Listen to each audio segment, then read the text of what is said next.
Alors quand je vous parle et que je suis à l'image, il y a le décor que vous voyez en arrière de moi et qui est exactement le décor que je ne vois pas.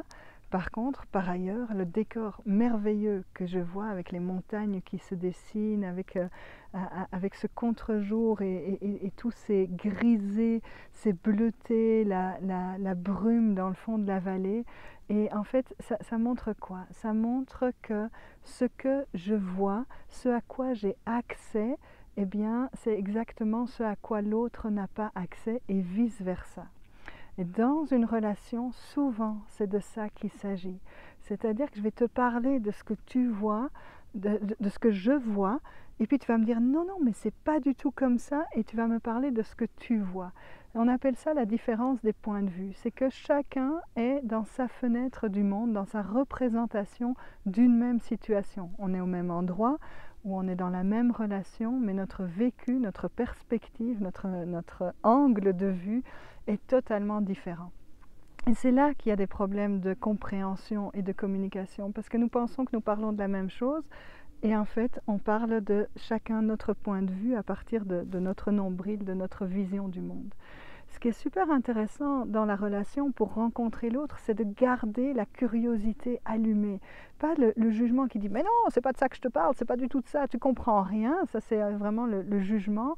Mais la curiosité, ça va être de faire « tiens, c'est étonnant que tu vives telle situation comme ça, parce que moi je la vis pas, je la perçois pas de la même manière. Est-ce que tu veux me raconter? Invite-moi dans ton monde, invite-moi à me faire découvrir ta perspective, ta manière de sentir, ta manière de percevoir, ta manière de vivre la situation. Alors ça peut être une situation très concrète de comment on fait la vaisselle, comment on se réveille le matin au petit déjeuner, comment on est dans notre travail, comment on est dans l'éducation de nos enfants. Je veux dire, tous les sujets se prêtent à nous avons des points de vue différents dessus.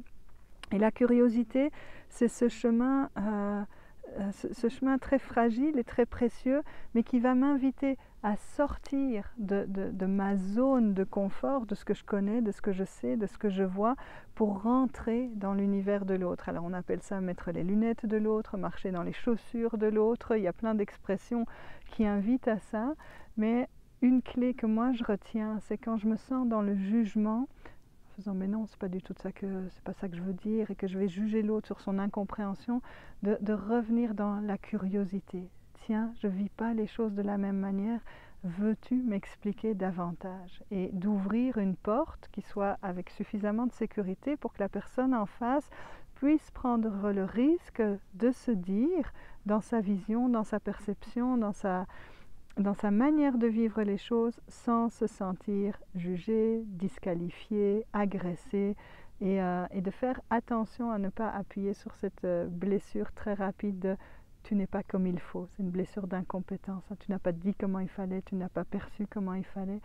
Et voilà, donc c'est de rester avec cette attention sur ce que je vois, ce que je sens, ce que je vis, n'est jamais ce que l'autre voit, sent et vit. Alors, bon travail de rencontre dans la curiosité avec l'autre quand vous sentez qu'il y a de l'incompréhension, d'aller dans la voie de « veux-tu m'en dire plus sur ta manière de vivre cette situation ?»